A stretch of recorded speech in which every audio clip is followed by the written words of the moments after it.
सो जैसे ये अवेयरनेस है कि सीधा बैठना चाहिए, ये सब that's a part of it, right? कि तुम अगर ये करोगे तो सबको नहीं ही होगा। एग्जैक्टली, क्योंकि अभी you IT, can prevent the problem. क्योंकि आईटी इंडस्ट्री में क्या है, सिर्फ पैसा आईटी कंपनी के पास ही है, these are only people have the money. तो ये एचआर लोग जो होते हैं इनको ये सारी चीजें सोचती है। अब वो एक तरीके से सही है, क्योंकि ये होता है अभी बहुत सारे कंपनीज में हो रहा है कि you can take a break या फिर ये सब, वो सही है एक तरीके से, बट वो उतना अच्छी तरह से इम्प्लीमेंट भी नहीं होता है। सिर्फ नाम के लिए कर रहे हैं कि अच्छा योगा डे, अब एक दिन योगा डे सेलिब्रेट करके तुमको क्या होने वाला है? तुम हर रोज तो नींद से उठ के सीधा ऑफिस आ रहे हो, फिर घर जाके 2 बजे सो रहे हो, एक दिन योगा डे करके उससे क्या फर्क पड़ने वाला है? तो you are into that opinion कि करना ही नहीं चाहिए। नहीं, एक दिन करने से कुछ नहीं होता है। हाँ, ऑफ कोर्स। सी वो एक दिन भी करना है ना, तो उसका ऑब्जेक्टिव क्या है? अगर तुम्हारा ये ऑब्जेक्टिव है कि मुझे बस दिखाना है कि उस दिन के लिए करना है is not the objective. If you you go through it and you go through it daily. हाँ वही बोल रहा हूँ, अगर तुम हर रोज करोगे ना तभी उसका फायदा है। जैसे कि हम लोग खेलने भी जाते थे ना, तो हम लोग कोई नया आया ना तो उसको बोलते तू ज्यादा मेहनत मत कर आज, क्योंकि अगर आप कुछ भी नहीं करते हो, अचानक से एक दिन खेलना शुरू किया ना, पूरी बॉडी दर्द होना शुरू होता है। yes. तो उसका फायदे की जगह नुकसान ही ज्यादा है। और योगा भी वैसे चीज, योगा बहुत डिफिकल्ट होता है। मतलब मुझे याद है जिम जाता ना कल्ट फिट, तो फिर अलग अलग टाइप के एक्सरसाइज होते हैं। आपका बॉक्सिंग है, फिर एचआरएक्स है, फिर एसएनसी है, फिर बर्न करके होता है। तो बर्न जो है वो पूरा इस पे फैट बर्निंग क्या बोलते हैं, स्ट्रेंथ एंड कंडीशनिंग के दूसरा कौन सा होता है, इसमें दौड़ना वो सब आता है, कार्डियो राइट। तो जो बर्न है वो कार्डियो बेस्ड है, तो उसमें जितने भी एक्सरसाइज होती हैं they are focused on cardio. जो एसएनसी है it is focused on strength and conditioning, उसमें वेट लिफ्टिंग और वो सब आता है। And HRX is about movement, ऐसा है, और एक योगा है। तो एक बार हम लोग बॉक्सिंग में रहते थे, और बॉक्सिंग में बहुत मेहनत लगती है। तो एक बार मैं तो बोलता है एक काम करते, सैटरडे को ना बहुत हो गया, हफ्ते भर आराम वाला ही सेट करते हैं क्या योगा में चले जाते। वहां पे गए, उस टाइम एक पैर पे खड़ा गया, हम 10 सेकंड भी खड़ा नहीं हो पा रहे थे। देन वी रियलाइज कि हमारे मसल में स्ट्रेंथ ही नहीं है। तो योगा बहुत डिफिकल्ट होता है, जिनको लगता है कि आराम वाला एक्सरसाइज है, इट्स नॉट राइट। ऐसे नहीं है सब, like it's a health component, सारे ये components है। Yoga mainly focuses on flexibility, balance. Others are about strength, your endurance, your cardio. So these are different different factors or different paths of the fitness. So yoga mainly flexibility के लिए है। Nothing is easy. Yoga तो Everything is difficult. और उसमें क्या है कि जैसे बाकी एक्सरसाइज होते हैं ना, तो उसमें हर एक एक्सरसाइज का एक इजियर वर्जन होता है। और अगर आप 10 kg वेट नहीं उठा सकते तो आप 7.5 करो, 7.5 नहीं करो तो 5 करो, तो लोअर डाउन करके आप लेके आ सकते हो। योगा में एक या दो ही पोज होते हैं, मतलब ये पोज है, इसका इजियर वर्जन ये है, अब इससे इजी नहीं हो सकता। राइट। अभी जैसे फॉर एग्जांपल एक पैर पे खड़ा होना है, इसका ये हो सकता है कि आप सपोर्ट ले लो, और उसके आगे नहीं है, वही है। अभी तो मैंने बहुत सिंपल एग्जांपल बोला, कुछ तो योगा जो position they are so difficult कि उसका सबसे इजीएस्ट वर्जन है ना, वो भी नहीं हो पाता। But that is a to ये कि अगर आपको चेक करना है कि आपकी बॉडी में एक्चुअल में स्ट्रेंथ है कि नहीं, मसल्स में, योगा करके देखो पता चल जाएगा। इट्स वेरी मतलब है पावरफुल चीज है, तो करना चाहिए। मतलब मैं हफ्ते भर में एक आधी बार ट्राई करता हूँ कि जाना चाहिए वहाँ पे, बिकॉज सारे एक्सरसाइज बॉडी अकस्टम हो जाती है सारे एक्सरसाइज को भी। जैसे हमने बोला ना कि एक बार आप एसएनसी करोगे ना बहुत सारे दिन, बॉडी वो इजीली वो फॉर्मेट सारे कर लेती है, वेट भी बढ़ा सकते हो आप। वैसे अचानक योगा चले जाओ एक दिन, सारा उतर जाता है, बिकॉज वो पॉसिबल नहीं है। एम्बैरेसिंग फील होता है, ये हो क्यों नहीं रहा है, it's so easy.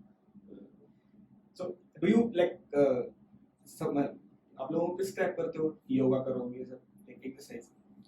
It is good. Yoga is not physiotherapy. हाँ वो भी बताओ, इट लुक्स लाइक कि मतलब कुछ ओवरलैप होता होगा। ओवरलैप होता है, but if I am seeing a patient, I would know कि आपको किस चीज की जरूरत है, versus randomly कोई to maintain their fitness levels they are doing yoga, है ना। So योगा में भाई क्या होता है, it's more of flexibility, it's more of balance training, more of proprioceptive training.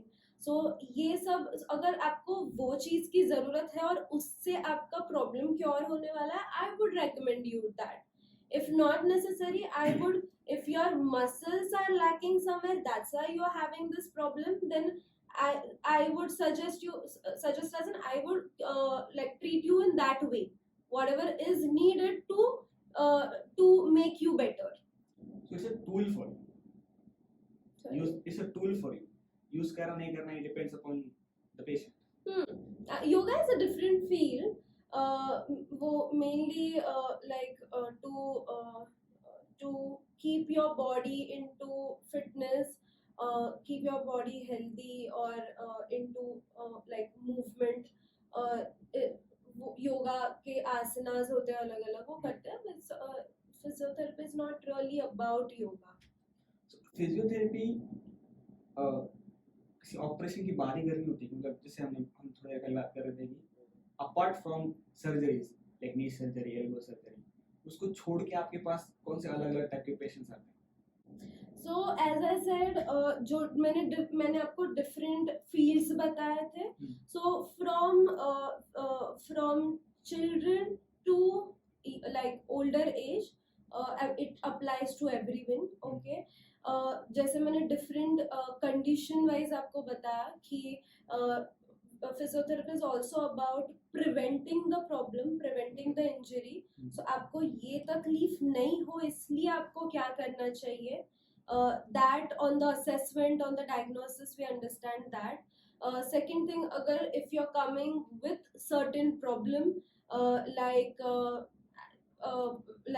any kind of pain, injury, swelling, so वो उसको treat करना. So it should not be only after surgery.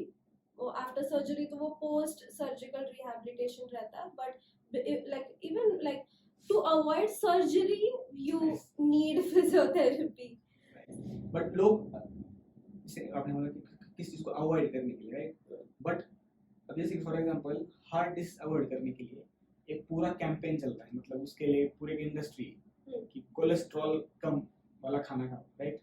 तो भाई वो सही हो गलत हो, बट लोगों को थोड़ा सा तो अंदाजा है कि अगर मुझे कोलेस्ट्रॉल कम रखना है और उससे रिलेटेड जितने भी डिजीज है उनको कम रखना है तो मुझे तेल कम खाना पड़ेगा, राइट? ऐसा कुछ तो है. बट अबाउट फिजियोथेरेपी वो इतना मेन स्ट्रीम नहीं है, तो मुझे कैसे पता चलेगा कि मुझे इस XYZ डिसीज को प्रिवेंट करने के लिए फिजियोथेरेपिस्ट को बताना पड़ेगा? We were talking so much about the posture, है ना? क्योंकि बैक नेक प्रॉब्लम नहीं हो इसलिए posture संभालना पड़ेगा. अचानक से कुछ मसल टेयर या लिगामेंट टेयर नहीं हो इसलिए मुझे कोई स्पोर्ट के पहले या फिर कोई एक्टिविटी के पहले वार्म अप रखना चाहिए. अचानक से एक दिन मुझे ट्रैकिंग जाना है, ट्रैक पे गए, आपको you can land up into like muscle soreness, any jerk की वजह से sprain हो गया. Okay, so उसके लिए basically to have your body into like physical activity daily on daily basis in your routine is very very very important, so that you don't land up into any injury. इसका मुझे खुद experience है कि जब अचानक कुछ होता है तो किसका कितना ये होता है.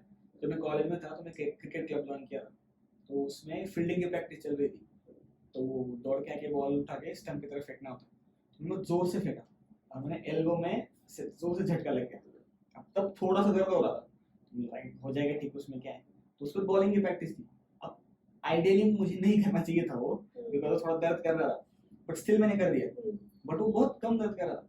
मैं घर पे गया और मैं सो गया और शायद गलती से मेरा हाथ सिर के नीचे आ गया, तो अब एकदम ऑकवर्ड पोजीशन में चला गया. तो पहले से वो दर्द हो रहा था, ऊपर से वो स्ट्रेच हो गया, पता नहीं क्या हो गया. 12:30 बजे मेरी नींद खुली, इतना दर्द हो रहा था, मुझे ऐसा लग रहा था कि ये हाथ ना हो तो भी चलेगा, इतना दर्द हो रहा था. मतलब कुछ भी समझ में नहीं आ रहा मुझे करूँ क्या. और रात के 12:30 बजे तो कुछ कर भी नहीं सकते. तो थोड़ी देर बाद पता नहीं कैसे वो थोड़ा कम हो गया, और ऐसा नहीं कि मूवमेंट कर रहा हूँ तो दर्द हो रहा है, मैं ऐसे रखा हूँ स्टेडी, फिर भी दर्द. ऐसे ब्लिंक वाला पेन नहीं होता है वो यहाँ पे हो रहा था, और दूसरे दिन एग्जाम थी, और एग्जाम भी ऑनलाइन एग्जाम जिसमें आपको टाइप करना है। तो मैं वो थोड़ा सा कम हुआ तो मैं लैब में गया। अब माउस होता है राइट साइड पे, तो मैं यहाँ पे दर्द हो रहा था, तो मैं ऐसे हाथ रख के लेफ्ट हैंड से माउस का कर्सर मूव कर रहा था, एक एक ऐसे एक क्लिक कर रहा था, एक एक टाइप कर रहा था। और इतना होने के बाद मैं जब घर आया तो मैंने दोस्त को बोला वही प्रॉब्लम हमारी कि ये बहुत दर्द हो रहा है यहाँ पे। तो उसने क्या किया, वो वाली नहीं होता है ना जेल, तो वो लगाया। अब थोड़ी देर तक उसने ये किया था ऐसे, तो वो ठीक हो गया थोड़ी देर के लिए, लगे तो सॉल्व हो गया। मैं वापस डॉक्टर के पास नहीं गया, और फिर उस दिन रात को वापस से दर्द चालू हो गया। फिर मुझे रियलाइज हुआ इसमें कुछ तो बड़ी प्रॉब्लम हो गई। फिर मैं एक्चुअली डॉक्टर के पास गया, उसने एक बार देखा और उसने, वो बीएचएमएस था, he wasn't a specialist, but still उसको एक अंदाजा आ गया था। तो उसने बोला कि क्या क्या था बताइए बात। तुमने बोला थ्रोट क्या था, इसे कि तुम्हारा प्रॉब्लम ये हो गया है कि तुम्हारा मसल में प्रॉब्लम नहीं है, ये जो तो जॉइंट है ना इसके अंदर प्रॉब्लम हो गया कुछ। तो तुम ऊपर से कितना भी मलहम लगाओ उससे कुछ नहीं होने वाला है। बट ही देन उसने थोड़े इंजेक्शन वगैरह दिए और ठीक हो गया। बट वो अचानक जब होता है ना कोई मूवमेंट सडन और बॉडी झेल नहीं पाती, बहुत दर्द होता है उसमें। कि जो ट्रेकिंग की बात की ना उसमें तो कैसे भी पैर देना पड़ता है आपको, वो कोई रास्ता थोड़ी होता है वो तो कैसे भी लोग चले जा वो रहे तो हैं। एक्साइटमेंट में हम चलते हैं, तब दर्द नहीं होते हैं। जब उतर के नीचे आके घर पे सोते हैं ना तब रियलाइज होता है कि अच्छा यहाँ पे दर्द हो रहा और है। 2 दिन और रेस्ट करो। या इसलिए सारे ट्रैक जो होते हैं वो सैटरडे को होते हैं। सैटरडे को करो, संडे को मेरे को सोना है।